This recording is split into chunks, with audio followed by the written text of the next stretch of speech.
Hello there, welcome to Dreamy Minds. Somewhere, not far from this moment, there is a version of you who has already fallen asleep.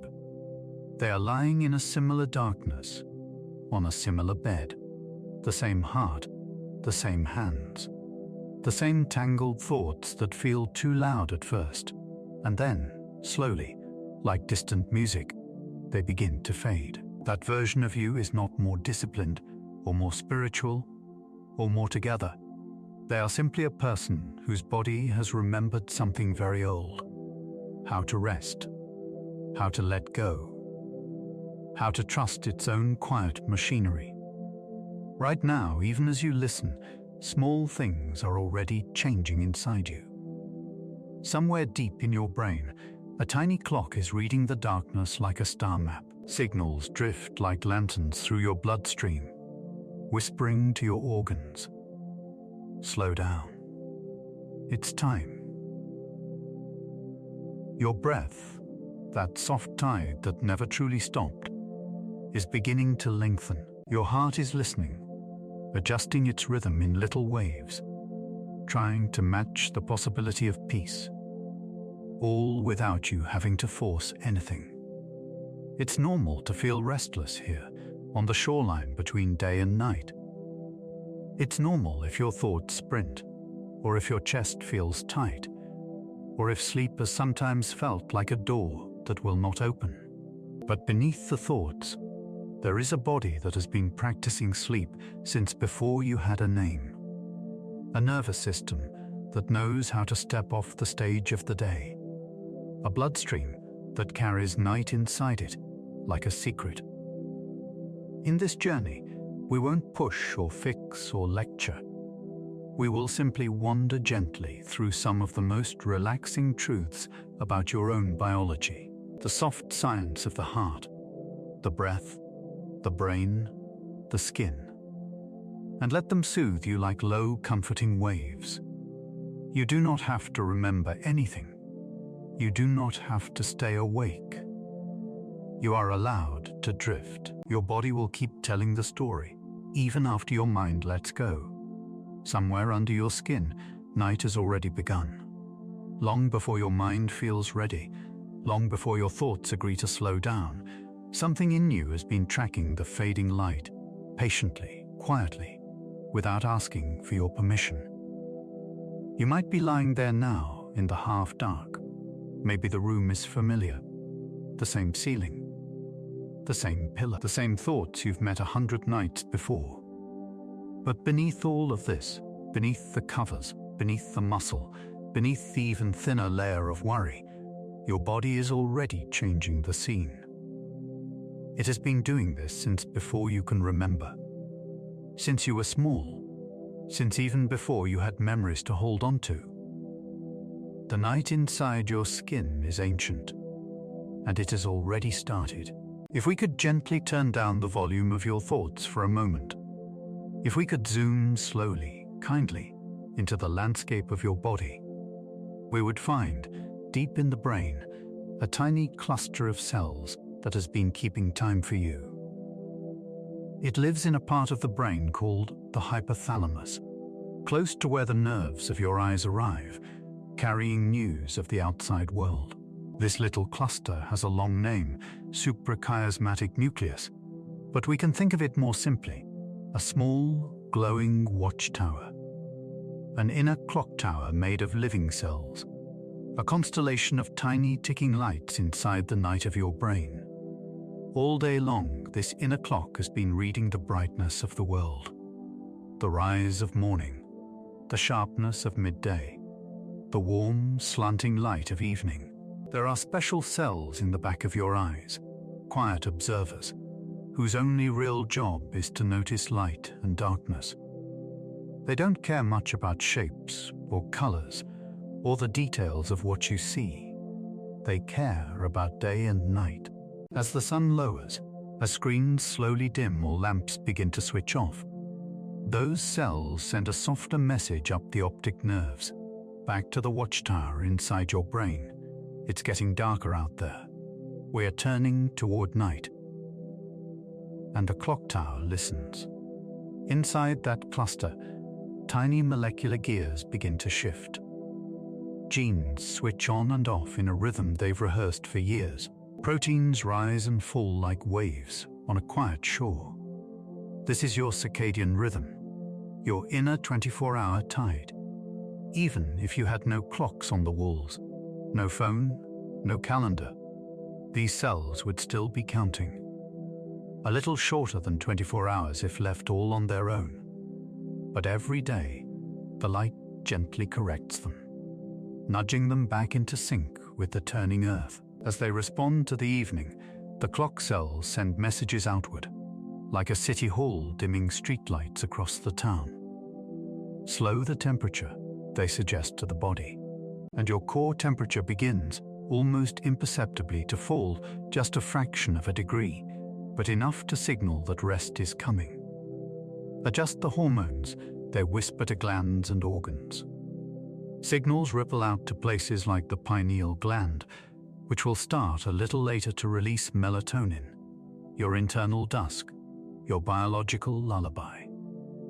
Change the rhythm, they murmur to your nervous system, and somewhere along your spine, among the branching nerves, the balance between go and rest begins its nightly shift. You may not feel any of this explicitly. You may even feel, right now, like nothing in you is calming at all. Thoughts racing, heart a little too fast, mind unwilling to yield. But in the background, like staff preparing a theater after the final curtain, your body is already resetting the stage. During the day, much of you is tuned for go. The part of your nervous system that handles this is called the sympathetic system, the accelerator. It sharpens your senses, tightens muscles, quickens your heartbeat, and prepares you to respond, to work, to move through a world that demands and pulls and expects. But night calls for a different conductor. As evening deepens, the parasympathetic system, the brake, the softer hand, steps closer to the front. It doesn't throw a switch. It doesn't yank control away. It simply begins to lean a little more heavily on the side of rest. Think of your body as a busy city.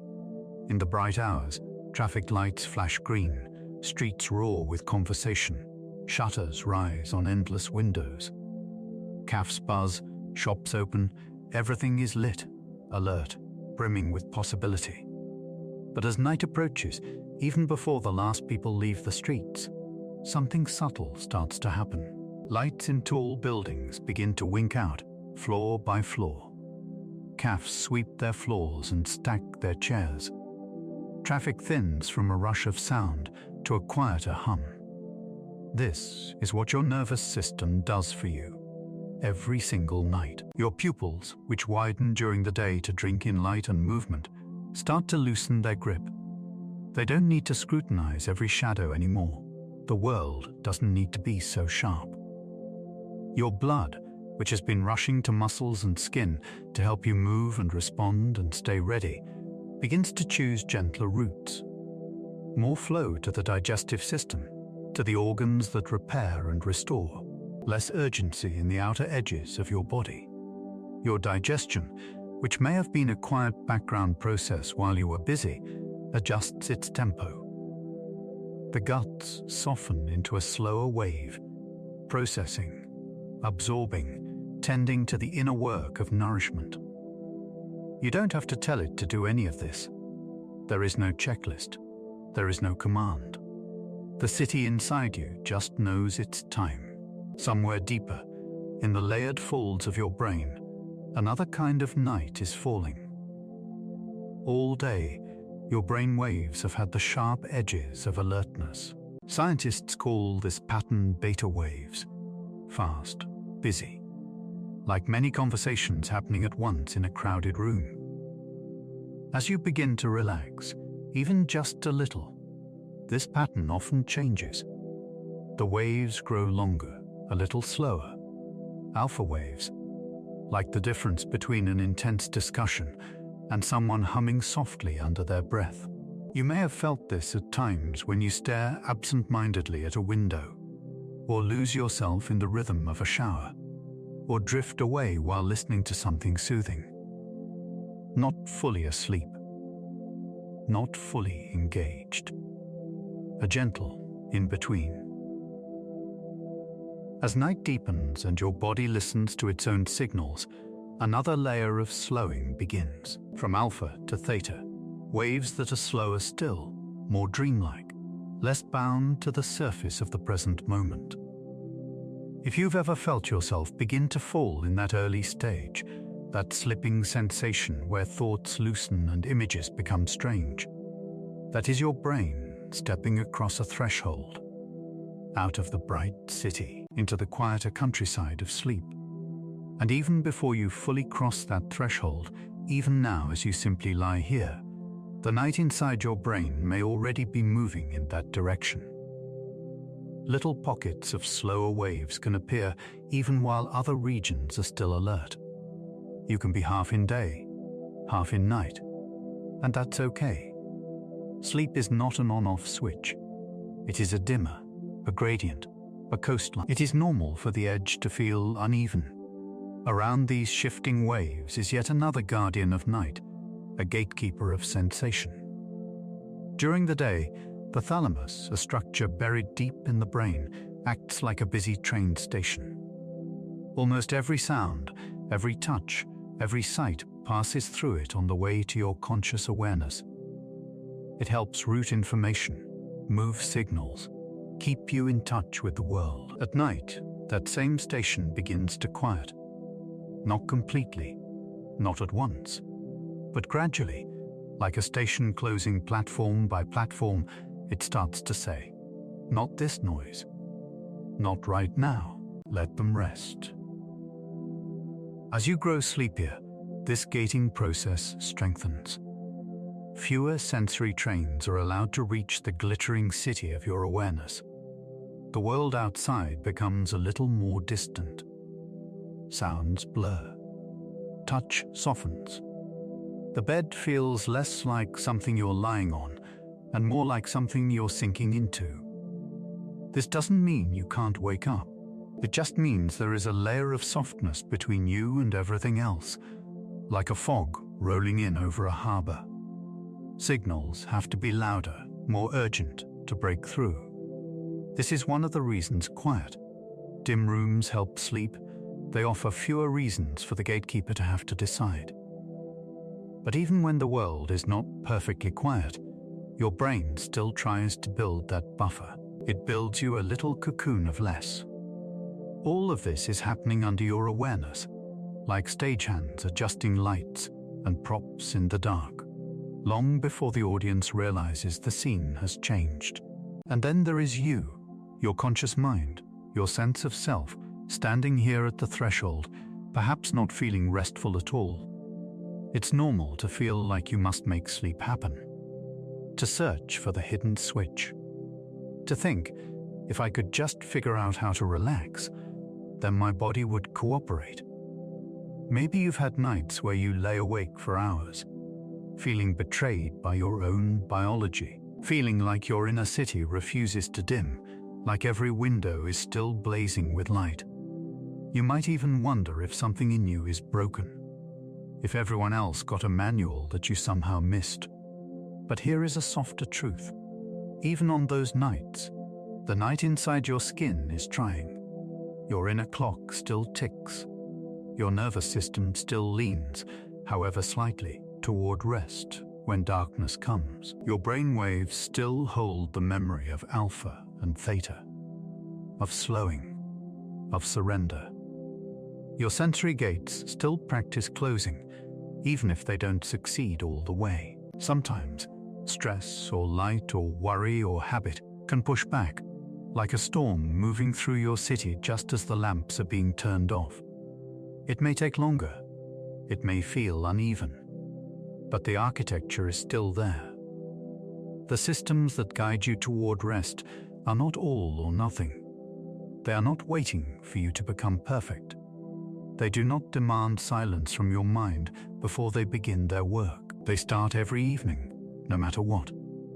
If you like, you can notice small pieces of this shift in yourself. right now, without forcing anything to change.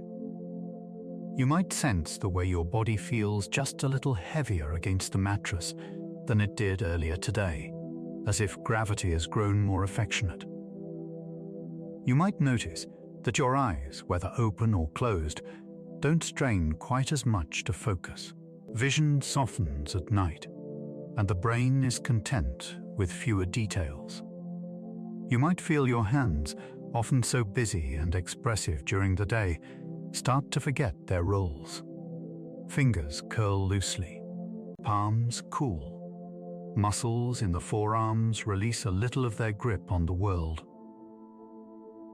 Your jaw, that quiet keeper of so many unspoken words, might find a slightly looser hinge. Tongue resting more gently. Teeth not pressed so tightly together. These are small things. Tiny shifts. But they are part of the choreography too. The city of you is dimming, room by room, even if one neighborhood, your thoughts, still insists on staying brightly lit. Your skin, too, participates in this twilight. During the day, sensory nerves in your skin are like open windows, letting information pour in. Temperature, touch, the texture of clothing, the pressure of shoes, the brush of air. At night, those windows close a little. You still feel, but the urgency is less. The warmth of your blanket becomes steadier, less something to think about, and more like a background hum of comfort. The slight movements of air in the room matter less. Your body is more focused on its inner climate, its own quiet weather. Even the tiny hairs on your arms, the small muscles at their base that can raise them in a shiver or smooth them in calm, are governed by your nervous system's shifting balance. As parasympathetic influence rises, the body's readiness for action softens. You are, quite literally, less braced against the world. Somewhere deep in the center of you, your heart hears this change. Too, it begins, slowly, to allow longer intervals between beats, to rest more between each contraction, like a drummer easing from a march into a gentle, steady sway. You don't have to monitor any of this. You don't have to manage it. Your job is only to be here, in this body that has been practicing the art of night for as long as you've been alive. If you find yourself thinking, "But I'm not calm. I don't feel any of this. I'm still wired," that's okay. It's normal. Thoughts can be loud. Anxieties can be sticky, clinging to the edges of the mind even as the body tries to dim the lights. Sometimes it's like hearing faint music from a party down the street long after you've gone home and climbed into bed. The mind replays conversations, mistakes, future battles. But underneath that mental noise, your cells do not believe the story that you must stay awake forever. They keep following the pattern they evolved to follow. The inner clock still senses the dark. The nervous system still sends more parasympathetic signals when you lie down. When the room grows quiet, when the eyes are no longer fixed on bright screens. Even if it feels subtle, like the gentlest of breezes instead of a strong wind, it is there, brushing through you. Sometimes knowing this, that there is an entire architecture inside you devoted to letting you rest, can take a little pressure off. Instead of feeling that you have to find the switch, you can imagine that the switch is already being slowly, patiently lowered, and your task is simply not to fight it too hard. You don't have to force stillness. You can just not interrupt what is already happening. If you imagine your body now, from head to toe, you might picture it as a tall building at the end of a long day. One by one, floors begin to darken. On the top floors, where sight and thought and language live, a few lights may still be stubbornly glowing. That's okay. But down in the mechanical rooms, in the electrical closets, in the silent hallways of organ and tissue and cell, night shift workers have already arrived. The inner clock in its tower, the heart in its quiet, loyal room, the lungs with their patient tides, the nerves that choose to send fewer urgent signals, the gut that changes tempo, humming a slower song. They are all part of the same gentle conspiracy to bring you from the sharp edge of day into the softer curve of night. You are not alone in your own skin. You never have been. 1,000 quiet systems are already on your side, already preparing a soft landing for your mind, even if your mind is the last part to lie down. So you can let your attention rest wherever it wants, on your breath, on the feeling of the sheets, on the sound of this voice, or on nothing in particular at all. The night inside your skin will keep unfolding. The city will keep dimming. The waves in your brain will keep lengthening.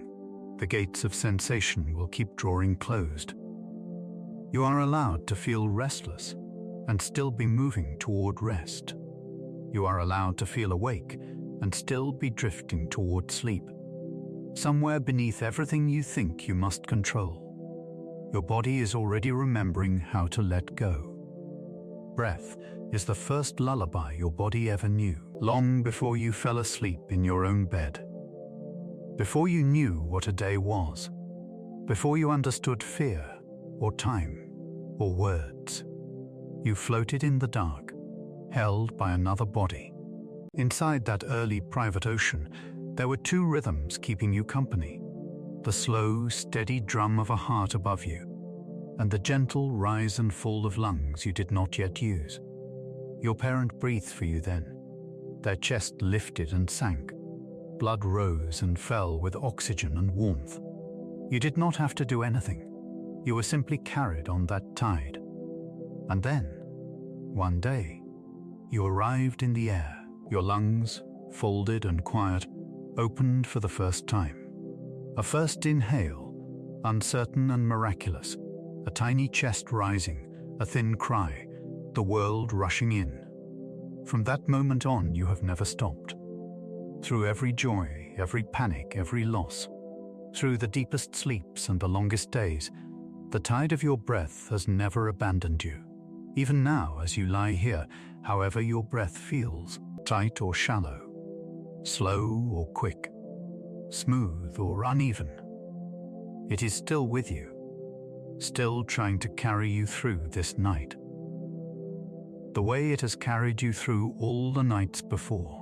If you like, you might simply notice it for a moment.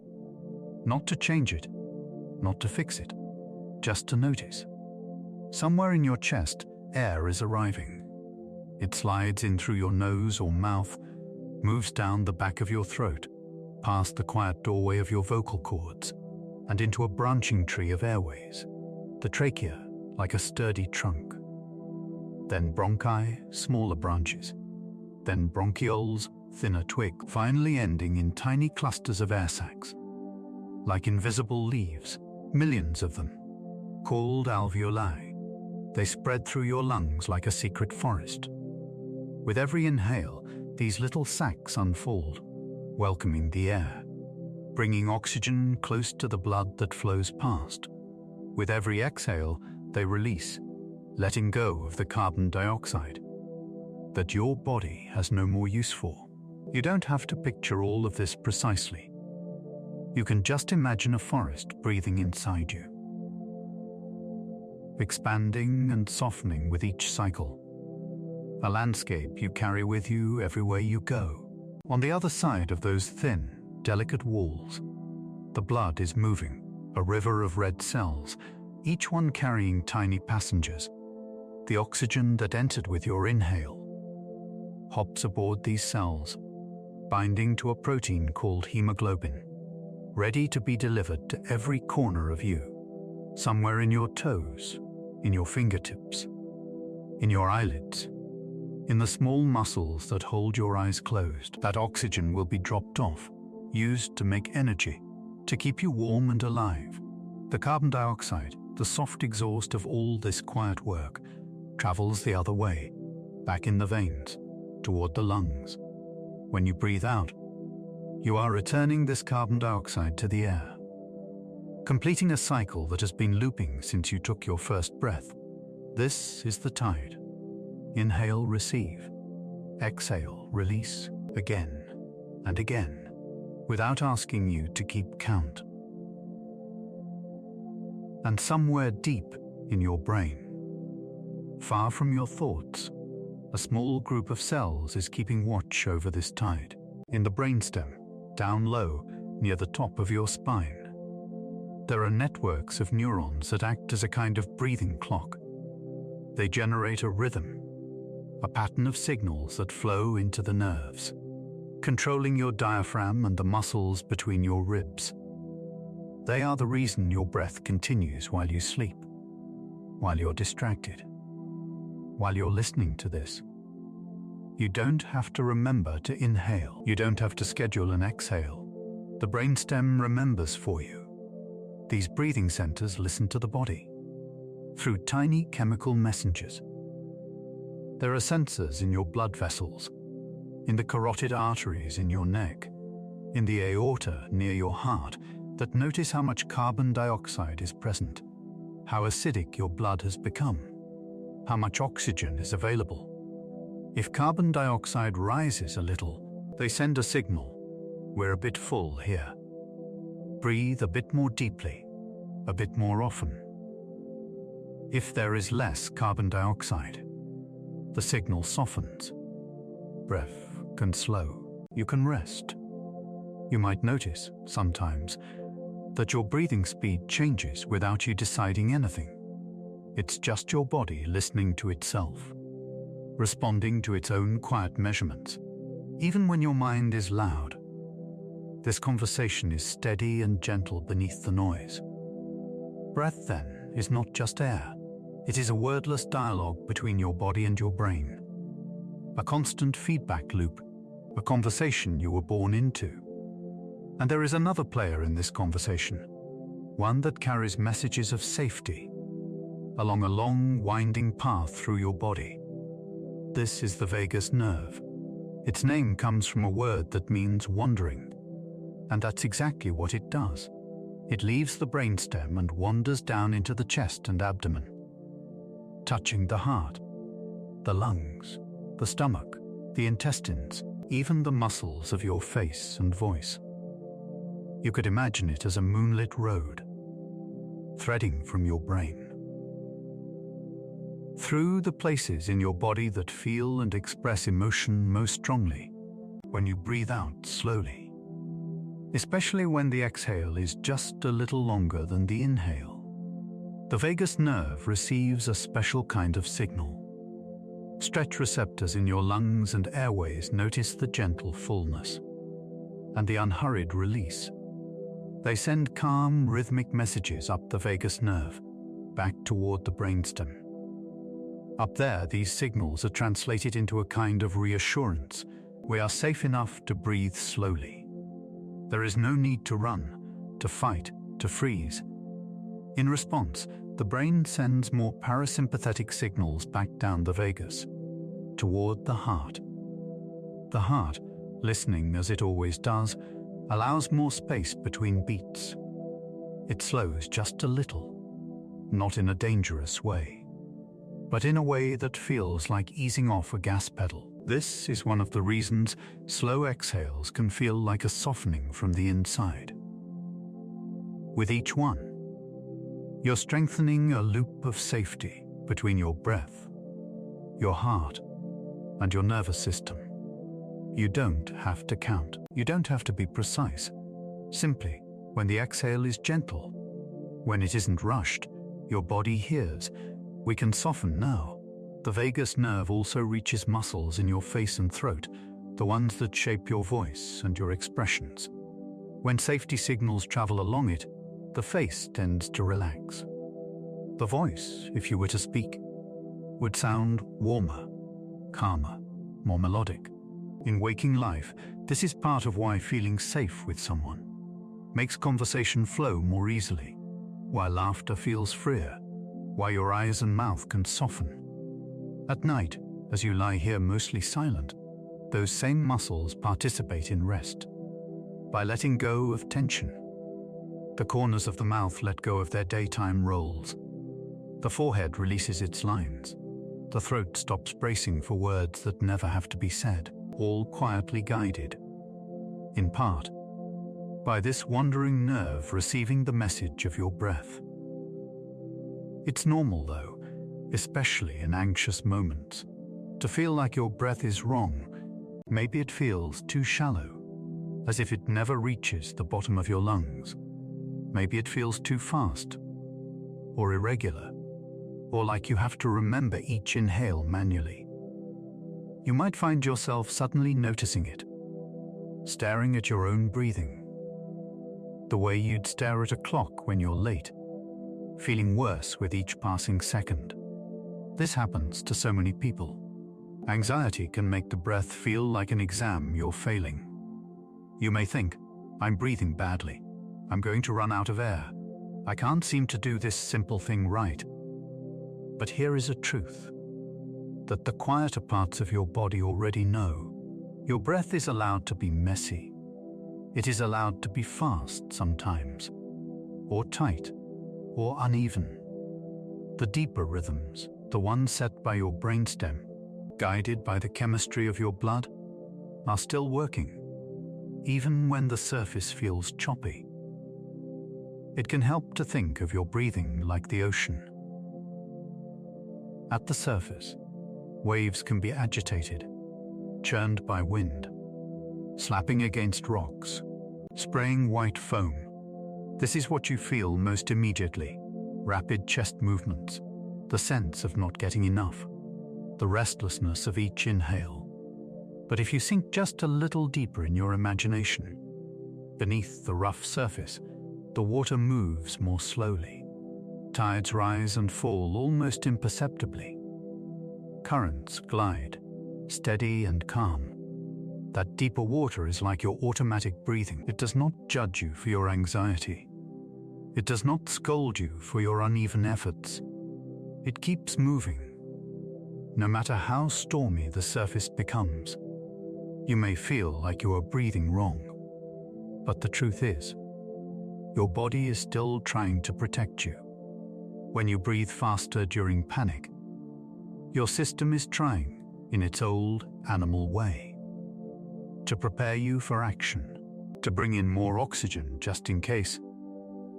Sometimes that backfires, and you end up breathing out more carbon dioxide than you need to, leaving you dizzy, tingling, feeling even more afraid.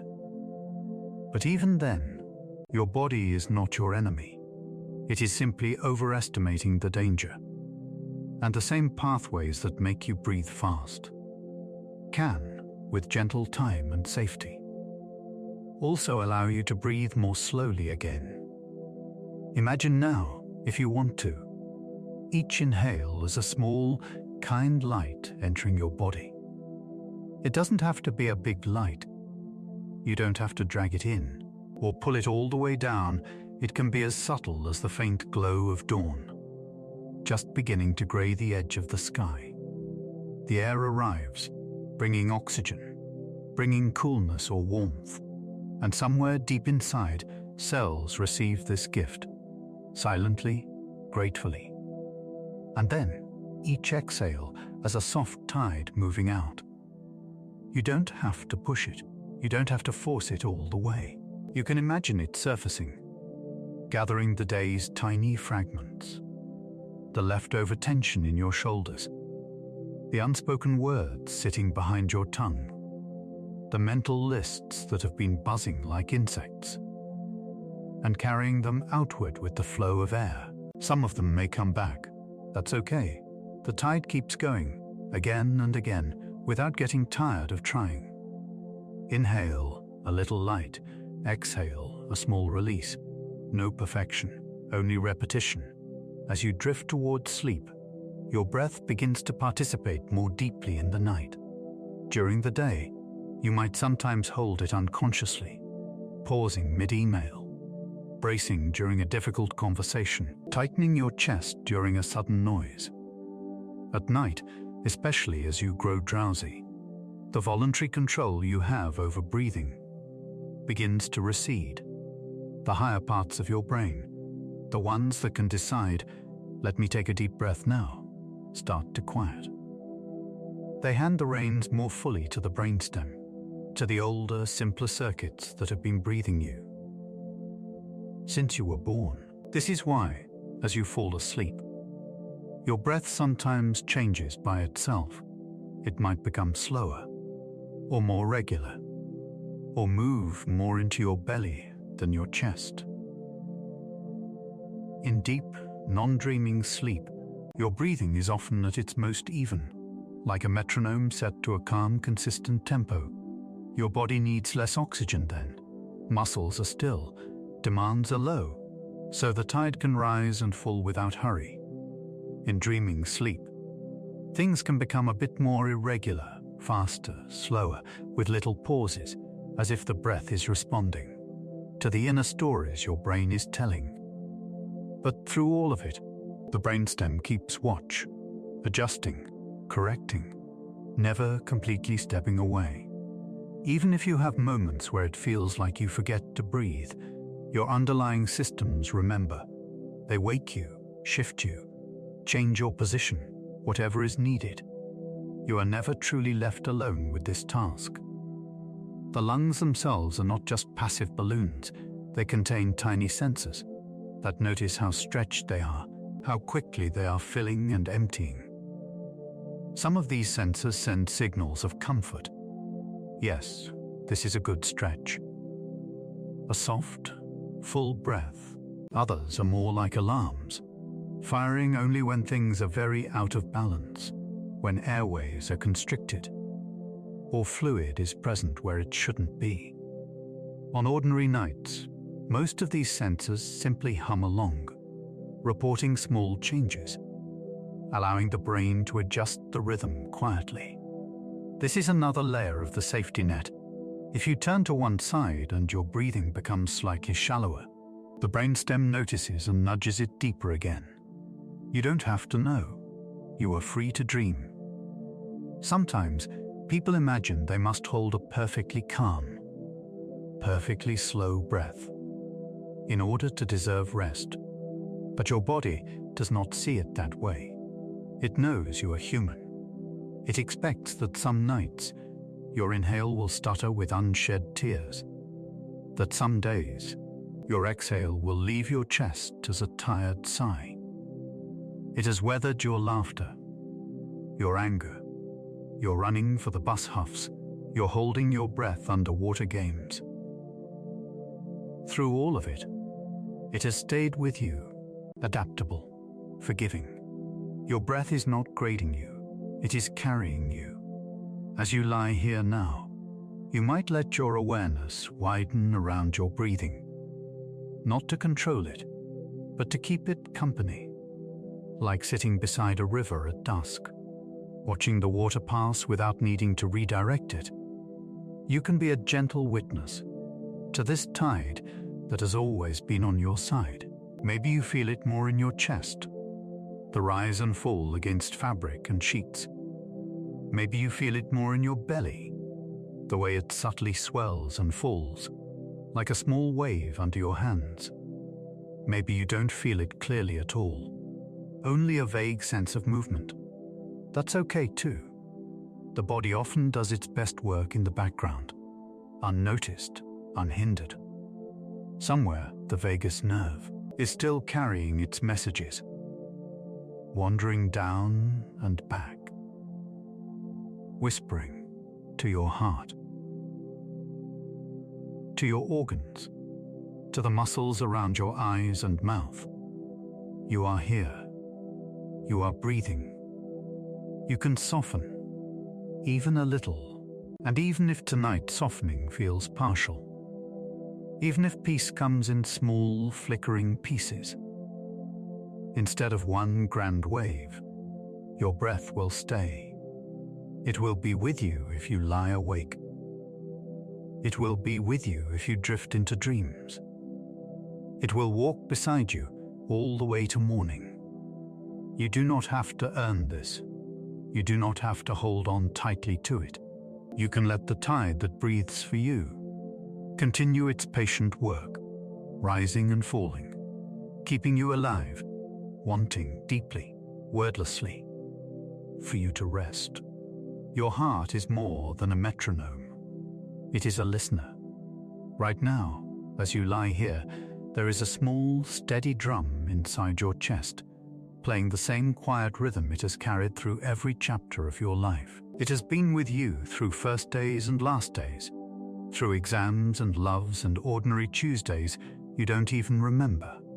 It is there now, whether you notice it or not, whether you approve of its rhythm or not. For a moment, if it feels okay, you might just imagine sitting beside it, not to measure, not to judge, just to keep it company.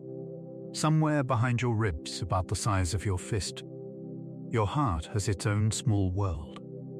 4 rooms, 2 atria, 2 ventricles, open and close, cycle after cycle. Valves lifting and lowering like curtains in a theater, letting blood move in one direction, never the other. With each beat, muscles spiral and twist, squeezing blood out into vessels that stretch and wind. Through every part of you, it has been doing this for a long time. Long before you had words for your feelings. Long before you could count your own age. Long before you had any idea what stress or peace meant. Your heart was already there, almost fully formed, beating in the darkness of the womb.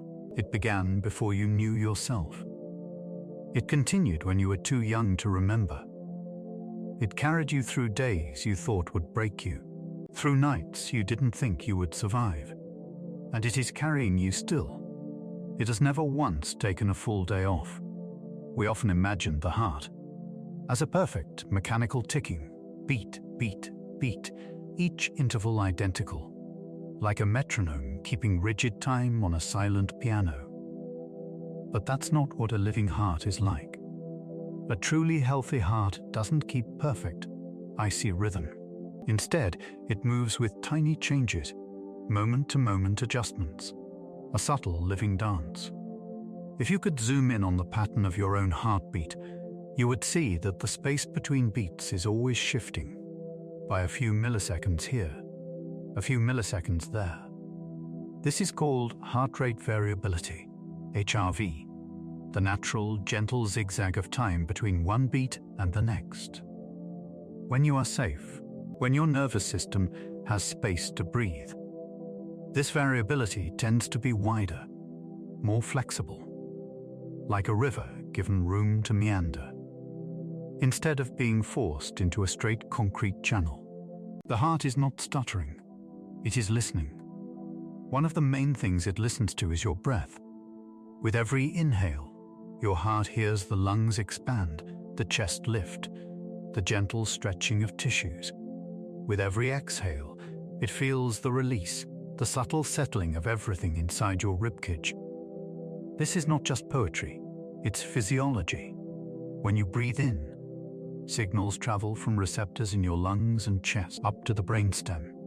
The brainstem, your ancient autopilot, temporarily eases the brake from your vagus nerve, the nerve that slows the heart, so during the inhale, the heart speeds up a tiny bit, as if taking a step forward.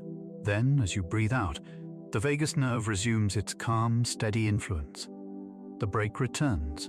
The heart slows by a tiny amount, as if taking a small step back, forward, back. Inhale. Exhale. This gentle sway a little faster on the in-breath, a little slower on the out-breath, is called respiratory sinus arrhythmia. Despite the complicated name, it is one of the body's softest signatures of safety. A heart that can do this little dance, speeding and slowing with the breath, is a heart whose nervous system is flexible, capable of responding and returning to rest. Your heart, in other words, is dancing with your lungs, with your breath, all the time, even now. If you've ever listened to a baby sleep, you might have heard this dance. Their breathing quickens and slows, little pauses, little bursts. Their heart does the same. following, adjusting, not mechanically, but musically, and even now in your adult body. With all its history and complications, this music is still playing. Somewhere, your heart is bending toward your breath, and your breath is bending toward your heart, two waves gently tugging on each other. The heart is also listening to the brain, and the brain is listening to the heart. They speak to each other in several languages, through nerves, through hormones, through small pressure sensors in your blood vessels. When something startles you, a sharp sound, a remembered embarrassment, a frightening thought about the future, areas deep in the brain, like the amygdala, flare with activity. They send signals down through the hypothalamus to the autonomic nervous system, the system that runs in the background. Suddenly, sympathetic nerves, the ones that prepare you for action, carry their messages outward. Heart, beat faster. Vessels, tighten. We might need to run, or fight, or do something right now. The heart, faithful as ever, obeys. It pumps harder and quicker, like a drummer urged to play louder, to match the rising tension of the scene. You feel this as pounding in your chest, a racing pulse in your neck or wrists. It's normal to notice this and think, something is wrong with me. My heart shouldn't be doing this, but from the heart's point of view, nothing is wrong. It is simply taking the brain at its word. We're in danger. I'll help. And when the danger passes, or when the brain eventually realizes that the danger was only a memory or a thought, another kind of signal can flow. The parasympathetic system, largely carried by the vagus nerve, returns with a different message. Thank you. You can ease now. We are safe enough. And the heart, still listening, still responsive, begins to slow. The variability widens again. The dance with the breath becomes softer. The heart also sends its own news back to the brain, in the walls of your large arteries, in the curved arch of the aorta near your heart, and in the carotid arteries in your neck. There are tiny sensors called baroreceptors. They are like little fingertips feeling the stretch of each pulse. When blood pressure rises, these sensors stretch more. They murmur to the brainstem, "There's a bit more pressure here. Let's calm it down." The brain responds by easing the heart rate, relaxing the vessels, lowering blood pressure again. When pressure falls, the opposite happens. The sensors slacken, and a signal goes up. More strength, please. The heart responds with stronger, quicker beats, bringing you back to balance. This is the baroreflex, your internal automatic caretaker, subtle and constant. You don't feel all these adjustments, just as you don't feel the tiny steering correction a skilled driver makes on a winding road. You only know that somehow you keep moving forward. Now, think of a moment when you felt truly understood. Maybe you were sitting with someone you trust, and you finally said the thing you had been holding in. Maybe you were a child, crawling into a lap after a bad dream, felt arms encircle you, heard a voice say, "It's okay, I've got you." In those moments of soft safety, your thoughts slow, muscles release, time feels less sharp, and somewhere inside, your heart hears this too. The emotional centers in your brain quiet their alarms, lower their voices. They send fewer urgent messages. To the autonomic nervous system, sympathetic urgency steps back. Parasympathetic calm steps forward. Your heart rate may drop by a few beats per minute. The variability, the gentle rise and fall around the average, widens. Your heart rhythm loosens, like a dancer who no longer has to hit every mark perfectly, but can sway freely to the music. Science can measure this. When people feel connected, supported, and safe, their heart rate variability often increases. Their systems can adapt more easily and return to baseline more smoothly. But you don't need a machine to tell you this. You know it in your own way. You have felt your heart race when you were alone and afraid, and you have felt it settle. When someone stayed with you, when a voice was kind, when you finally believed, even briefly, that you were not too much and not alone. Your heart heard those moments. It remembers them, not as thoughts, but as patterns to which it can return. As you lie down at night, a different conversation begins. You move from standing or sitting into a horizontal place, and immediately gravity's demands on your circulation change. During the day, your heart has to work a bit harder to move blood up from the legs against the pull of the earth, back toward the chest and brain. When you lie down, this uphill struggle softens. Blood, now more evenly distributed, returns to the chest with less effort. The baroreceptors in your vessels. Notice the slight increase in central blood volume. The gentle fullness of the main arteries. They send a message to the brainstem. We're well supplied. We can ease the pressure a little. In response, your body often lowers blood pressure, slows the heart rate, tilts the balance toward parasympathetic rest. This is part of why lying down can feel, even before you are fully tired, like a soft surrender. A physical signal that the day is over, that you can release some of your vigilance. Think of a river that has been rushing downhill, foaming and noisy, suddenly entering a broader, flatter valley. The water spreads out. The current slows. It is the same river, the same water, but its posture has changed. Your cardiovascular system does something similar when you stretch out in bed. The heart, still in its little room, is pumping into a quieter landscape. It's normal, though, especially in the stillness of night, to become very aware of this drum, to lie in the dark and feel every thump, every flutter, as if your heart has moved closer to the surface.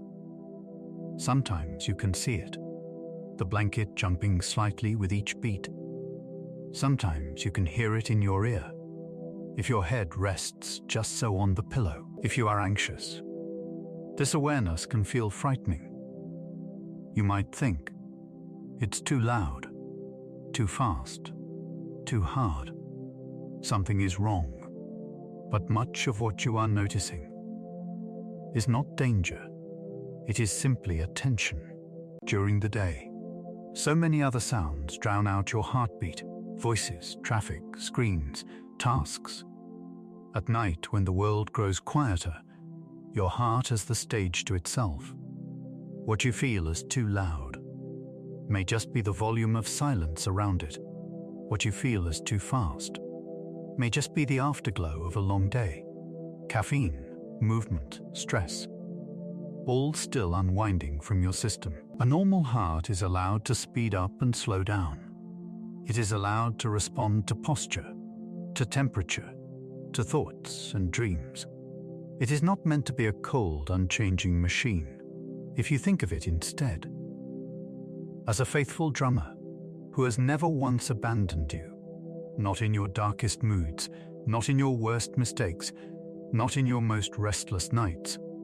The sound can start to mean something else, not a threat, a presence, a reminder that you are still here, still alive, still accompanied from the inside. If it feels okay, you might place a hand lightly on your chest now, over whatever place feels most like heart to you. You don't have to feel the exact beat. You might just feel warmth, the gentle rise and fall of breathing underneath. Somewhere beneath your palm, a small lantern is glowing. With every contraction, that lantern flares a little, pushing light, pushing blood, out into the hallways of your veins and arteries.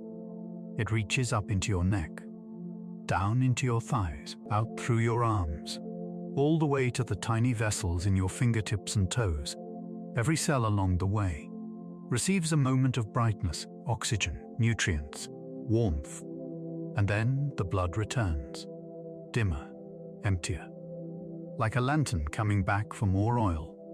Beat by beat, this little light ensures that every distant corner of you remains part of the whole. As night deepens, this lantern often dims its brightness just a touch, not in a way that harms, but in a way that rests. The heart rate slows. The pressure in your vessels softens. The muscle fibers work slightly less hard with each squeeze. And yet, even in its dimmer mode, the lantern does not go out. It keeps vigil. While you sleep, when your mind wanders far into dreamscapes, when consciousness loosens its grip on the present, the heart stays.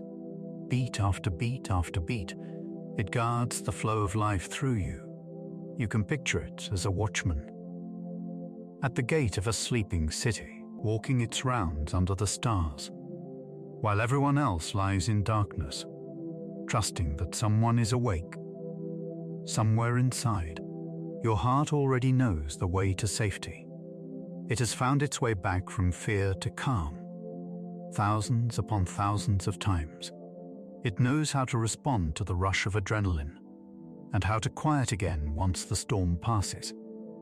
It knows how to support you when you run, and how to soothe you when you curl up and rest. Even now, if you were to recall a memory that brings you comfort, a place where you felt at ease, a person who made you feel seen, a small, ordinary moment of warmth, your heart would likely hear that too. Your breath might ease, your muscles might soften, and in the background, your heart rhythm might loosen, like a sigh turned into a pattern. You don't have to force this. You don't have to measure it. You don't even have to feel it clearly. It's enough to know that this quiet language is there. Tiny changes in timing, subtle shifts in pace that say, wordlessly, I am listening, I am adjusting, I am here for you as you move towards sleep. You can let the heart keep its watch. You don't have to monitor every beat. You don't have to worry that noticing it will make it stop. It has been beating faithfully since before you knew what it was. It will continue whether you pay attention to it or not. You can imagine it now, this small, persistent drummer, this glowing lantern behind your ribs, settling into a slower, safer rhythm. As the night gathers around you, beat by beat, it is sending life to the far edges of you, so that the rest of you, your thoughts, your worries, the tight muscles of your day, can eventually let go. You are allowed to hand the night over to it, to trust that as you drift, your heart will keep speaking its quiet language of safety, guiding you gently, steadily, through the long, dark hours.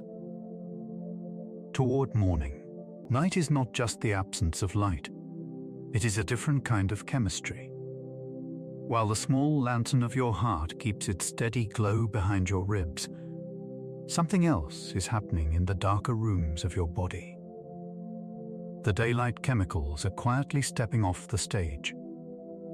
The night shift messengers are coming forward, soft-footed, almost invisible, like people lighting candles in a sleeping house. Even if you feel very awake right now, even if your thoughts are bright and insistent, somewhere in your bloodstream, the colors are already changing. This is the part of the story where we follow those invisible currents and listen to what the night is trying to say. Through your chemistry, high up in your brain, near the place where light first announces itself, your inner clock has been tracking the fall of evening. You met this clock before. Those tiny clusters of cells that read day and night. from the brightness entering your eyes. As the sky dims and the world outside your window gives way to shadow, this clock sends a quiet message to a small pinecone-shaped gland nestled deep in the center of your brain. This gland, the pineal gland, is a keeper of darkness in the most gentle sense when daylight fades. And the inner clock says, "It is night now." The pineal gland begins to release a molecule you may have heard of, melatonin, not as a pill in a bottle, not as a product on a shelf, but as a liquid dusk. Seeping into your bloodstream, melatonin drifts out into your circulation, like a soft blue-violet fog, carried on the currents of your blood, to organs and tissues all over your body. Cells that have tiny locks for this molecule feel it arrive, and it is as if someone has turned down the internal lights, not into sleep just yet, more like when a theater dims the house lights before the performance fully ends. A signal. This is the time of darkness. It is safe to power down. Melatonin does not knock you out. It does not force sleep. Instead, it tells every part of you what time it is. It aligns the clocks hidden inside your organs, small molecules and genes that run on 24-hour rhythms of their own, so that the whole of you can turn together toward night. You might imagine each cell holding a tiny watch. During the day, these watches tick in bright light, busy, active. When melatonin passes by, those watches adjust their hands. Yes, it is evening. Time to slow certain processes. Time to prepare others.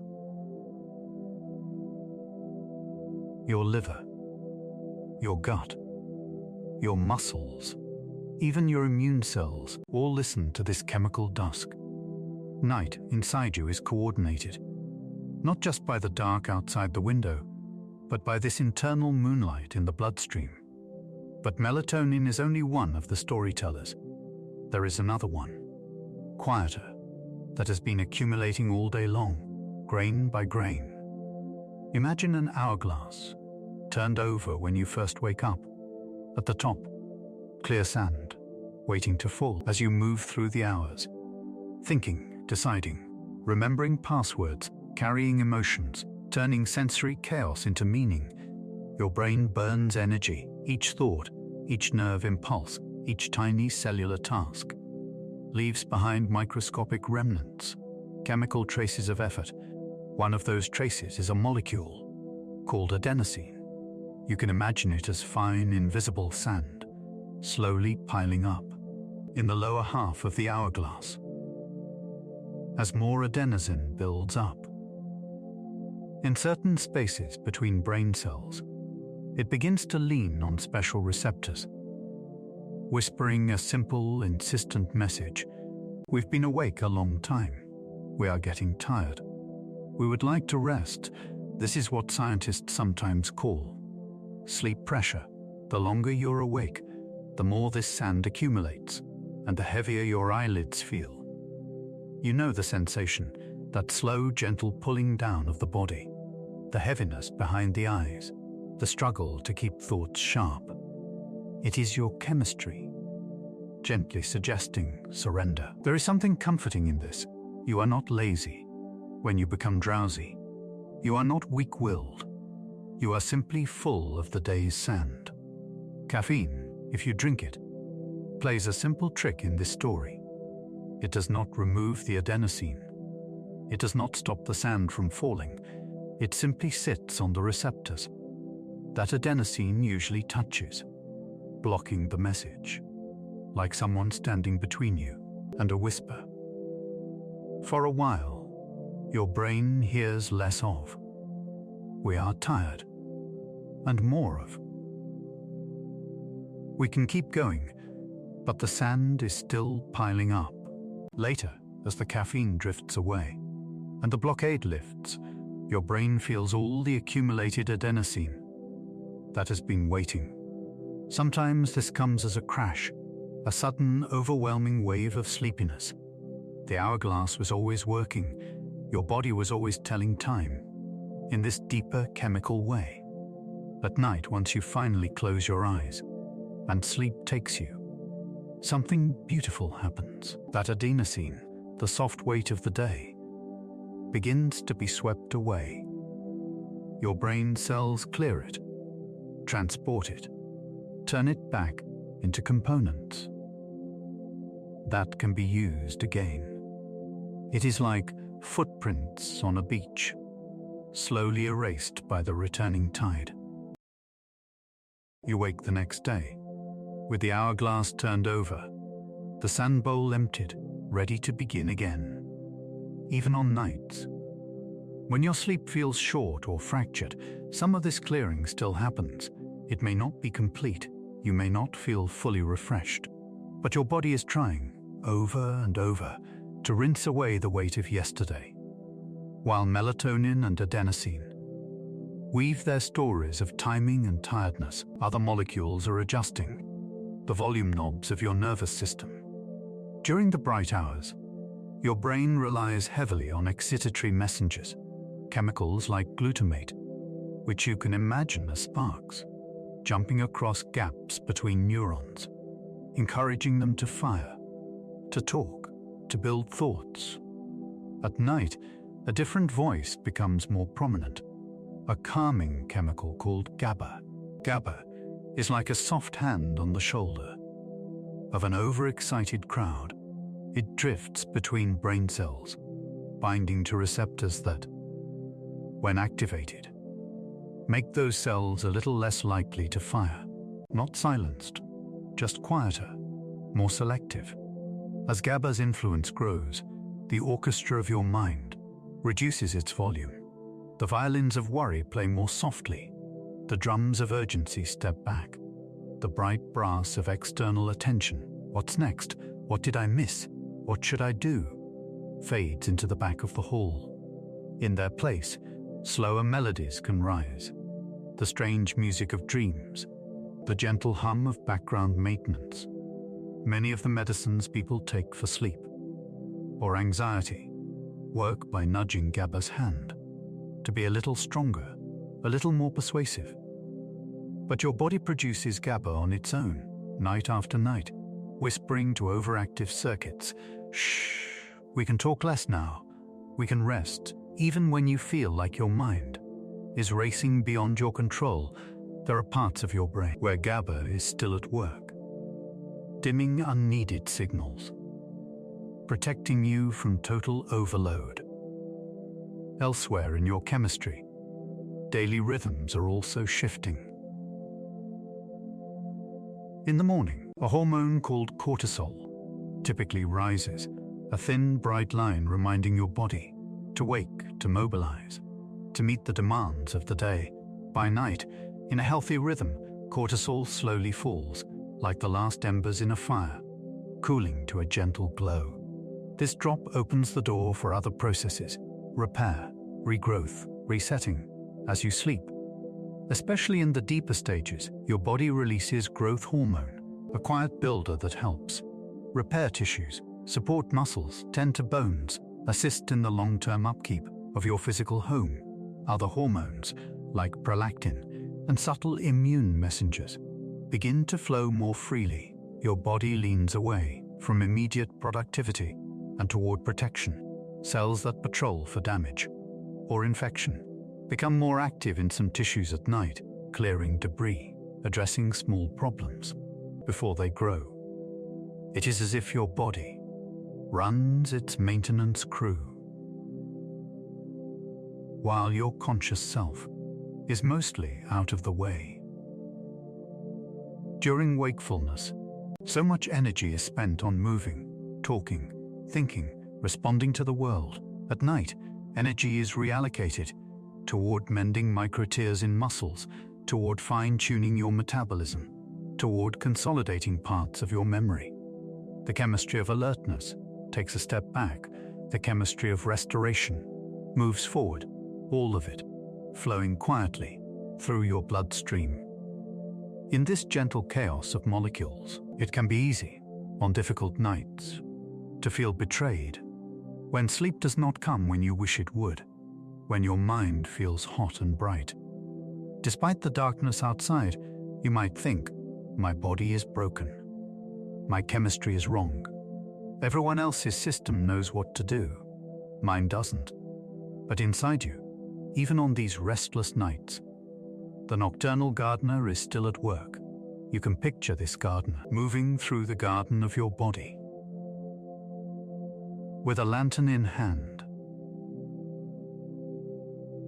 They visit the branching trees of your blood vessels, checking their flexibility, encouraging balance between tightening and release.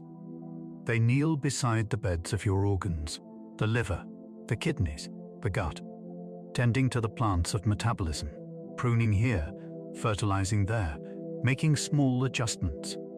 In hormone release and sensitivity, they walk the winding paths of your brain, where connections between neurons are like vines and hedges. Some have grown too thick, too tangled from repeated anxious thoughts.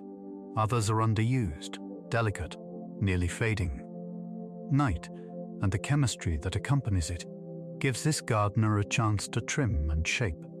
Some synaptic branches are gently weakened, so that tomorrow your mind is not overwhelmed with the full intensity of every old experience. Some are strengthened, making learning and healing possible. Is this gardener's work always perfect? No. Stress, illness, disrupted rhythms, light in the wrong hours, all can make the garden harder to tend.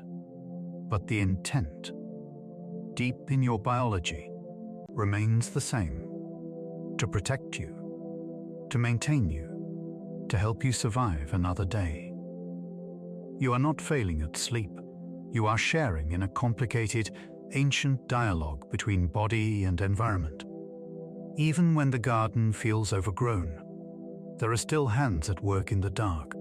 The molecules themselves are so small you will never see them. Yet you can imagine them as tiny points of moonlight drifting through your veins, a dot of melatonin here, brushing a cell in the liver, dim your activity. It is night, a glimmer of GABA there, settling on a neuron in the cortex. Fire less often. Dream instead, a speck of adenosine, nudging a sleep-promoting region deep in the brain. Lean toward stillness. We are carrying the day's weight, threads of lowered cortisol, like sunset colors fading, telling your whole system, we are off duty now. We can focus on repair. You do not have to understand every name, every receptor, every pathway. You do not have to manage them like a conductor sweating over a score. Your body has been learning and refining this chemistry of night for millions of years of evolution.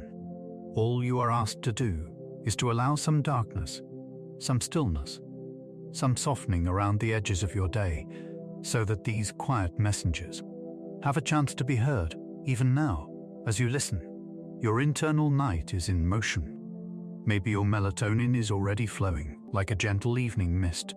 Maybe your adenosine has stacked itself high enough that your eyes feel heavier with each passing minute. Maybe GABA has started to loosen the threads of thought so that my words blur at the edges, merging with your own inner images. Or maybe you feel wide awake, tense, certain nothing is changing. It's okay.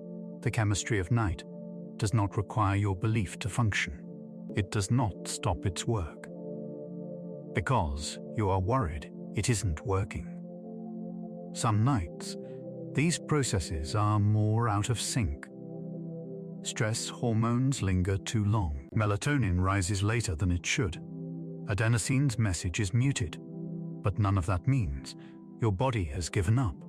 It means the orchestra is struggling. To find a tempo, the garden is working in poor weather. The tide is shifting against a stiffer wind. Yet still, melatonin will rise and fall. Adenosine will build and clear. GABA will hush what it can.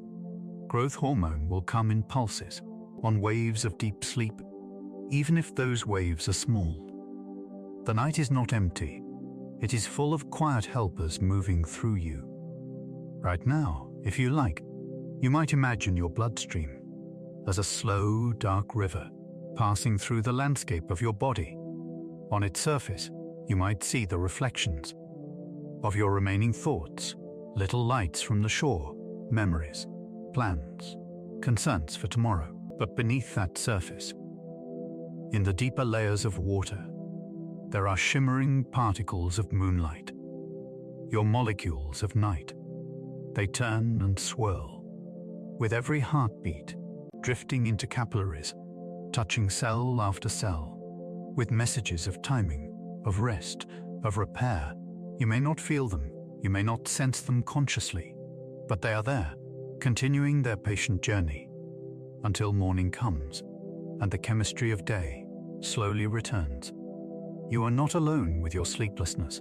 You are accompanied by an entire universe of tiny, tireless workers, moving silently through you, trying, always trying, to guide you, cell by cell, toward rest. While you sleep, your brain becomes an ocean cleaning itself. All day long, it is a city of lights, thoughts flashing in skyscrapers of cortex, memories weaving through back alleys of the hippocampus, sensations pouring in like traffic from every direction. You notice some of this, the decisions, the conversations, the worries, but much of it happens beneath awareness. Tiny pulses of electricity, chemicals released and recaptured, billions of cells passing messages in a never-ending storm of activity. By nightfall, even if you don't feel it, this city is tired. The streets are dusty with the day's use. The air is thick with the exhaust of effort. The networks are saturated with impressions and half-finished thoughts. Sleep is not the moment the city dies.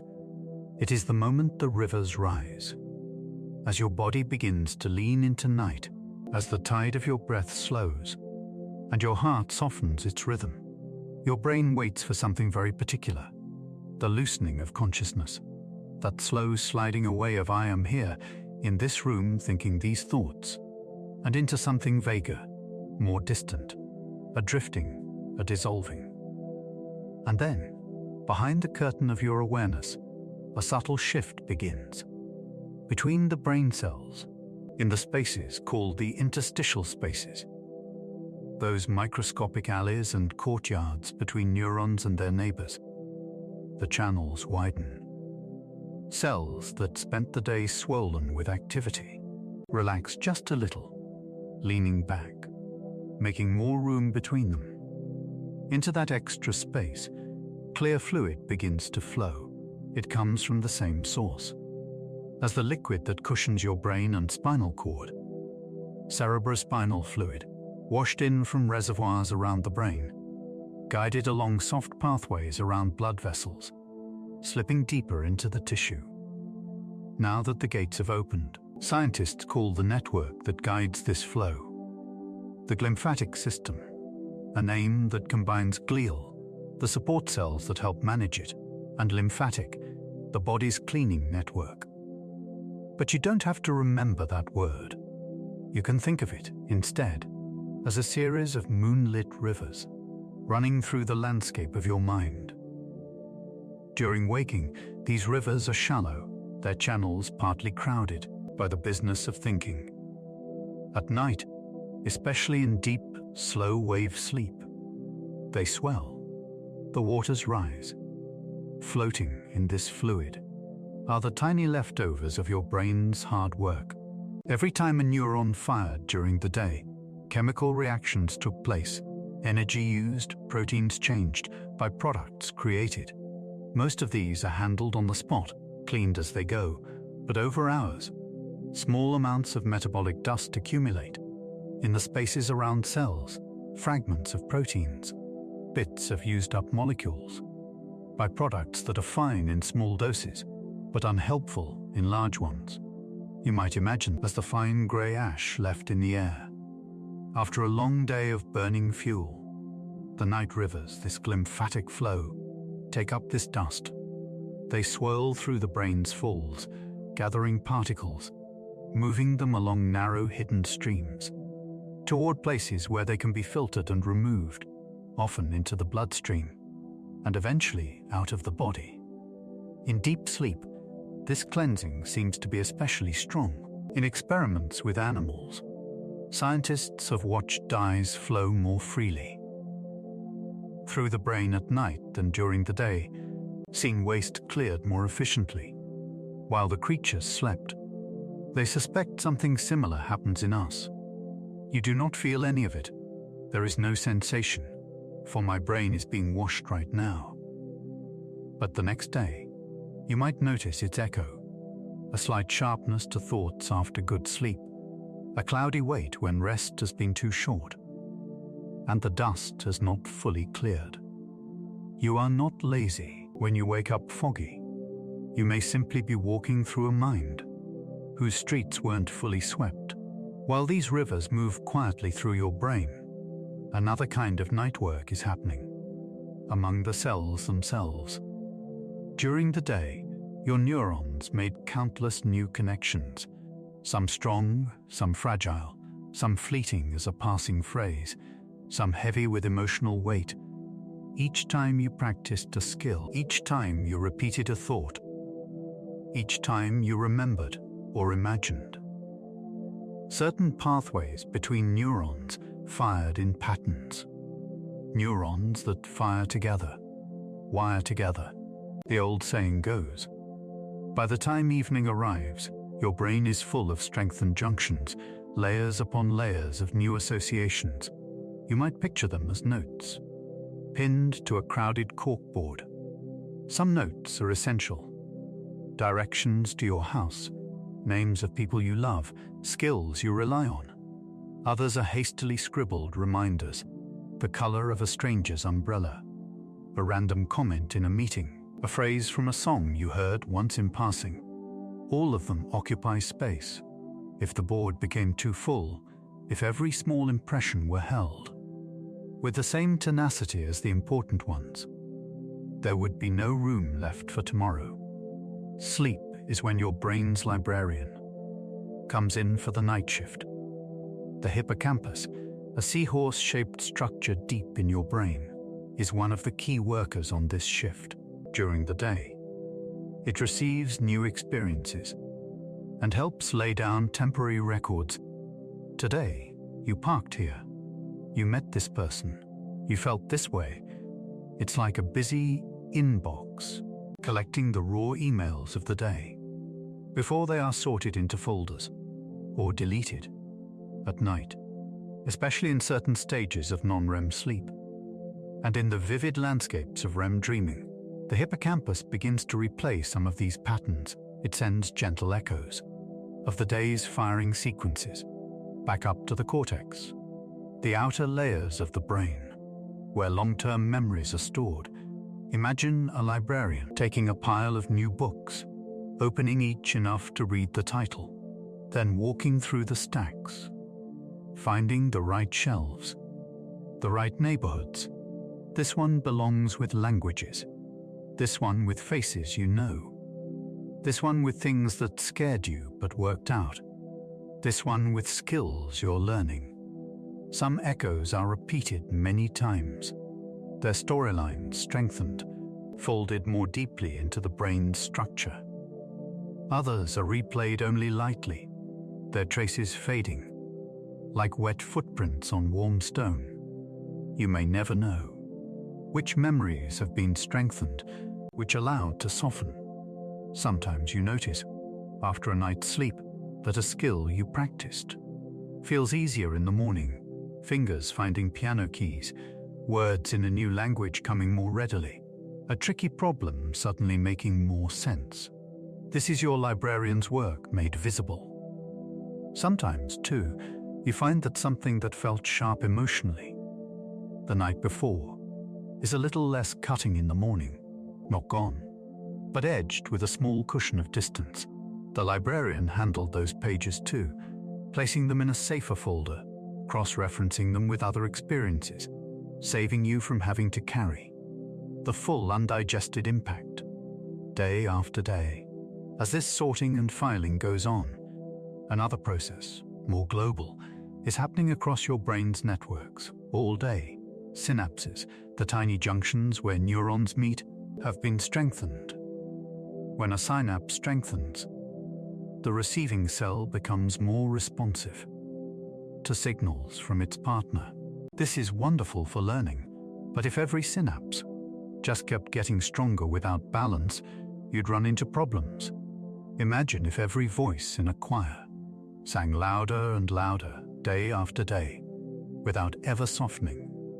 Soon, the music would become noise, too intense, impossible to discern. Sleep is when your brain turns the volume knob ever so slightly down on many of these synapses, in a process some scientists call synaptic homeostasis, a return toward balance. It's not that the important connections are erased. Instead, the whole network's gain is gently reduced. Strong synapses remain relatively strong, weak ones remain relatively weak. But the overall energy cost of keeping all these connections on standby is reduced. This down-tuning has several quiet benefits. It prevents saturation, so your brain doesn't become so full that it has no capacity left for new learning tomorrow.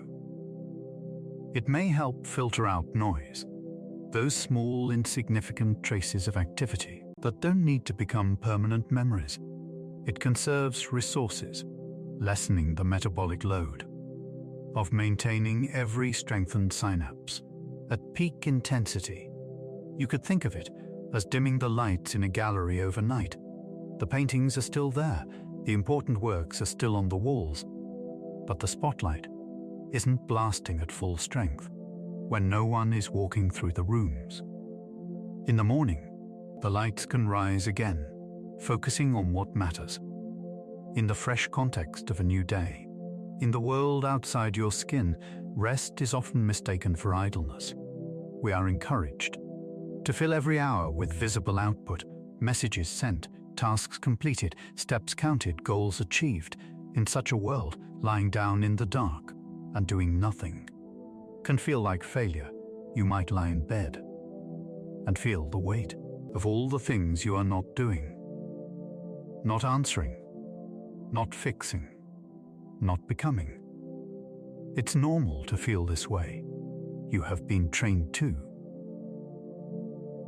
But here, inside your skull, a different logic governs. While your body is still, while your eyes are closed, while your conscious thoughts blur or drift into dreams, your brain is not idle. Fluid is washing through its folds, carrying away residues of the day.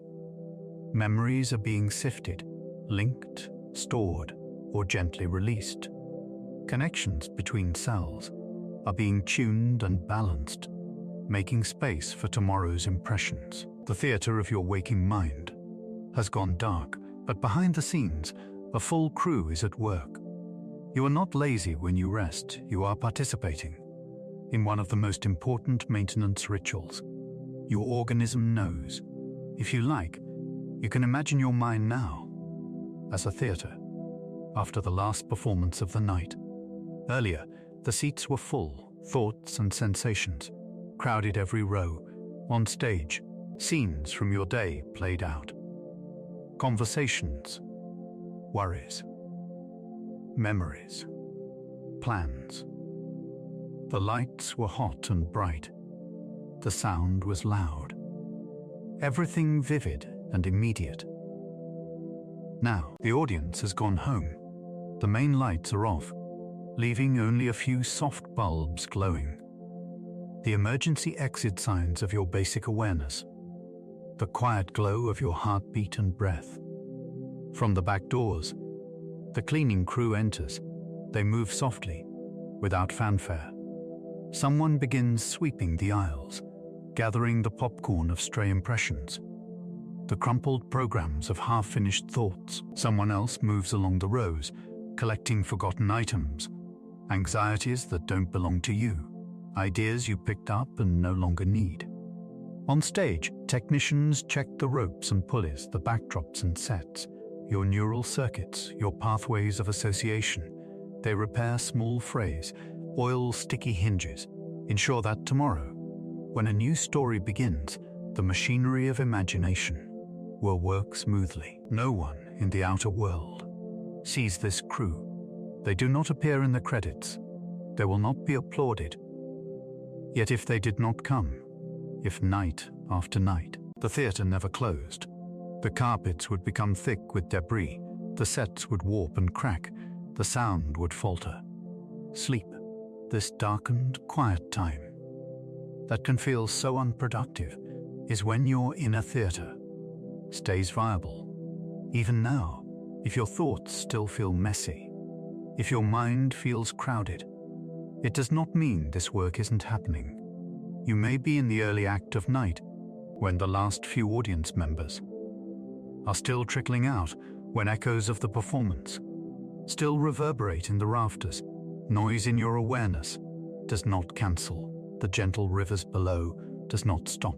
The librarian from working does not freeze. The cleaning crew in their tracks. You are allowed to let the lights go out gradually. You are allowed to feel unfinished and still be deeply in process. So as you lie here, you might offer your brain a small kindness, the permission to tidy without your supervision. You do not need to track every thought. You do not need to decide what to remember, what to release. Your mind has older, quieter systems that have been making those decisions since long before you ever worried about productivity or worth. You are not doing nothing when you surrender to sleep. You are letting the rivers of night renew the landscape of your mind so that tomorrow, when the sun rises and the theatre fills again, you can meet the world with clearer aisles, fresher air, and just a little more room for whatever story comes next. Falling asleep is not a single act. It is a slow, whole-body surrender. It is less like flipping a switch and more like watching the sky move from blue to gold, to violet, to black. Somewhere in that long gradient, you stop being a person holding yourself up against the world and become a body being held by the bed, by the room, by the night itself.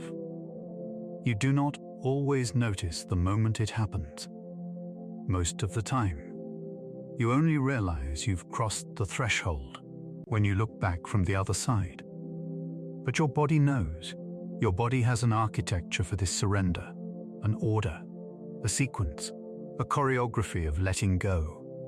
We can walk through it together, slowly, like wandering through a house where the lights are going out, one room at a time. It often begins in the smaller places, the ones you don't think about during the day. The tiny muscles of your face, for example, the ones that furrow your brow, tighten around your eyes, hold your jaw just so you can speak and smile and concentrate and brace. During waking hours, those muscles rarely get a true pause. Even when you are resting, your forehead might still be slightly wrinkled, your teeth barely touching, your tongue pressed against the roof of your mouth, as if you are always mid-sentence in a conversation with the world. As your nervous system leans toward night, a different instruction begins to whisper down the nerves. Not a command to relax. That word can feel like another demand, but more like a permission. You don't have to hold this now. You don't have to be on. Signals that keep muscles subtly tensed during the day begin to ease. The constant low-level firing from motor neurons reduces so that each muscle fiber doesn't feel the same pressure to stand at attention. You might not recognize this as science. You might just feel it, as your forehead forgetting its worry, your eyelids growing heavier, your jaw unclenching. By a millimeter at a time, the face you show the world softens back into something closer to how you rest when no one is watching. Farther down, at the base of your neck, in the curve of your shoulders, other small surrenders unfold. During the day, these muscles bear so much: bags, screens, posture, the weight of holding it together. They tighten to keep you upright, to help you lean forward into the world, to armor your heart and lungs. Behind rounded shoulders, when you feel vulnerable. As you lie down, the need for that armor decreases. Gravity changes its direction, no longer pulling you forward and down toward the ground. It now presses you gently into the mattress. What once felt like a force to fight becomes a kind of holding. Your nervous system senses this. Receptors in your muscles and joints, little monitors of stretch and pressure, report back to the spinal cord and brain. We are supported. We are lying down. We are not about to fall. And in response, the commands to hold tension begin to drop. You might feel your shoulders sink more deeply into the bed, the space between them and the mattress filling in. You might notice that the back of your neck doesn't need to crane or hover. The pillow meets it where it is. The curve of your spine finds a new relationship with the surface below, as if some invisible hands have stepped in to share the work. Your body becomes heavier, not because something is wrong, but because you are allowing gravity to hold you instead of resisting it. Even your hands, those busy, expressive parts of you, are participants in this architecture of letting go. Think of how often they are asked to grasp, type, scroll, write, hold, gesture. They curl around handles, hover over keys, clutch at phones, fidget with fabric. The muscles in your fingers and forearms spend so much of the day in small contractions.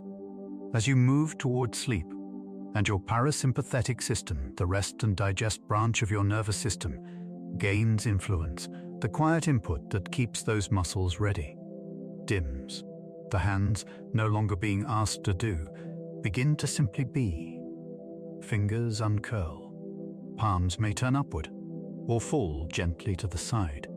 The small joints loosen, no longer braced to grab the next thing. You might notice this if you pay attention. That moment when your hands stop waiting for orders and join the rest of you in stillness. It is a simple, wordless statement. We are not needed for anything right now. We can let go beneath all these changes. Is a shift in something called muscle tone. Even when you are not moving, your muscles are never truly off during the day. There is always a baseline level of readiness, a subtle tension that keeps you poised, able to react, able to stand or sit upright, able to reach and respond. This baseline is regulated by pathways that run from your brain, down through your spinal cord, to the motor neurons that contact your muscles. During waking life, those descending signals keep the volume knob on muscle tone turned up enough that you are ready to engage. As you transition into deeper stages of sleep, especially non-REM sleep, those descending signals turn down. The volume lowers. Your limbs feel heavier because they are no longer being held. In a state of semi-readiness, your joints settle into their sockets more fully. Your body is not going limp in a frightening way. It is simply returning more of its weight to the surface that supports it. You can imagine it as a marionette whose strings are loosened so that the wooden figure can finally rest on the stage, instead of being held up by invisible tension. You are not losing control. You are letting yourself be held by something larger than your own effort. Your skin, too, is part of this architecture. All over your body, in every patch of skin, there are tiny receptors that notice pressure, warmth, coolness, texture. These are the sensors that tell you when a shirt is too tight, when a breeze is welcome, when a hand on your arm is comforting or intrusive at night. The messages from your skin can become a source of safety. The warmth of your blankets wraps around you, activating receptors that say, "We are not cold. We are held." The familiar shape of your pillow cradles your head, reassuring the balance systems in your inner ear that you are not in motion, not about to tip or fall. The gentle weight of the mattress beneath you presses against the length of your body, nudging pressure receptors in your back, your hips, your legs.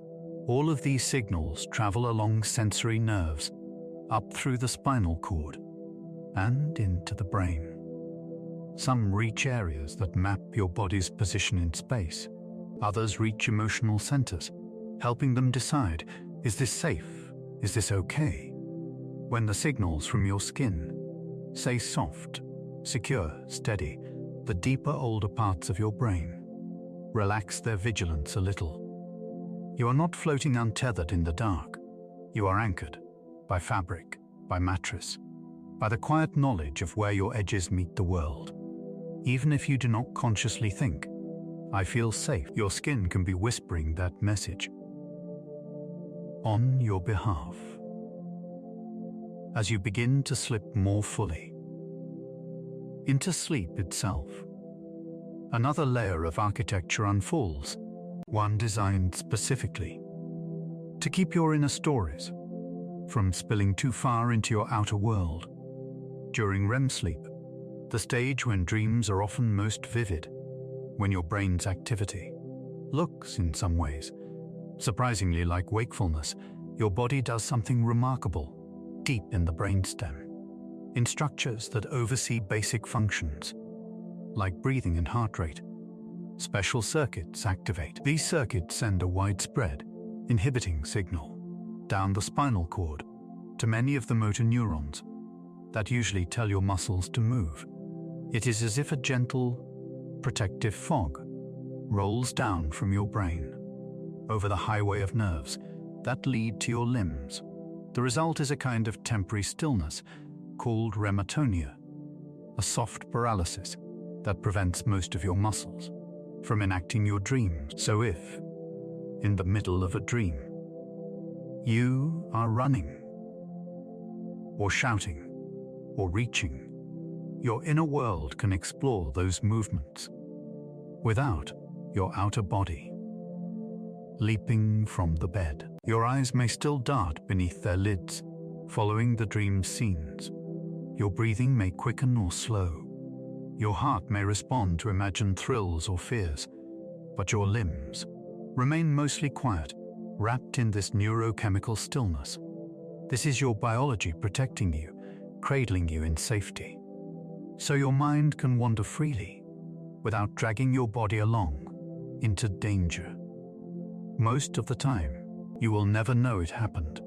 You will only remember that you were running through forests of memory or talking with people who are no longer here. And yet, your body never left the warm rectangle of your bed.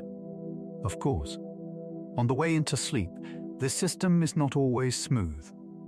As your muscle tone begins to drop while your brain is still holding a bit of waking awareness, you may sometimes feel a strange jolt, a sudden kick of a leg, a twitch of an arm, a sensation of falling that startles you back to alertness. These are hypnic jerks, little misfires of the motor system as it transitions from holding you up to letting you go. They can be unpleasant, especially if you are already anxious, but they are common and usually harmless. You might imagine them as your body testing the ropes before committing fully to stillness, or as the last flicker of lights in a room just before the switch finally stays down. It is normal for the architecture of letting go to make a few small noises as it settles. You are not broken because you twitch as you fall asleep. You are, in your own way, negotiating the crossing between effort and rest in a world that tells you to be productive every moment, to optimize, to hack your routines, it's easy to believe that even relaxation should be something you achieve on purpose. You might lie in bed, scanning your body for tension, judging yourself for every tight shoulder, every clenched jaw. Why can't I just relax? You may think, what's wrong with me? But here, in this quieter light, we can imagine a different picture, not a body that must obey you, but a house where the lights are going out, one room at a time. You do not have to run through every hallway, flipping switches, forcing darkness. Instead, you can simply notice the rooms that have already dimmed, the jaw that is not quite as tight as it was an hour ago, the shoulder that rests a few millimeters deeper into the pillow, the toes that you have, for a moment, completely forgotten. One by one, the lights fade, the face, the throat, the chest, the hands, the belly, the legs. Some rooms may take longer. Some nights, certain lights refuse to go out fully. That's okay. The house does not need to be perfectly dark for rest to be real. Even partial stillness is stillness, even if your mind is wandering the top floor with a flashlight many levels below. Your body's architecture of letting go is already in motion. And as these rooms dim, everything you have heard in this journey begins to weave together. The tide of your breath, inhaling and exhaling, like a small, loyal ocean, the heart's quiet language of safety, speeding and slowing with each breath, listening to whispers of calm, the moonlight in your bloodstream, melatonin, adenosine, GABA, shifting your chemistry from doing to being. The rivers of night in your brain, washing through the folds of cortex, carrying away the dust of the day, sorting memories, resetting connections. All of these are part of the same design, not a conspiracy against you, not a set of tests you are failing, but a quiet architecture built to let you rest. Your body is not your enemy. At bedtime, it does not sit in judgment of how quickly you fall asleep or how many times you wake. It is a patient architect, every night rebuilding spaces where you can, eventually, when you are able, when circumstances allow, let go, even on the nights that feel restless. Even when your thoughts buzz, these processes are still trying to unfold. Muscle tone is still dipping and rising in gentle waves. The skin is still sending messages of contact and warmth. The nervous system is still leaning, however slightly, toward safety. You are allowed to stop striving just for this moment. You are allowed to be the house, not the electrician. Let your breath move in its own rhythm. Let your heart keep its quiet watch. Let the chemistry of night do its slow, invisible work. And if sleep comes soon, or later, or in small pieces, know that you are not failing. You are simply living in a body that is always, always doing its best to carry you toward rest, one cell, one signal, one dimming room at a time.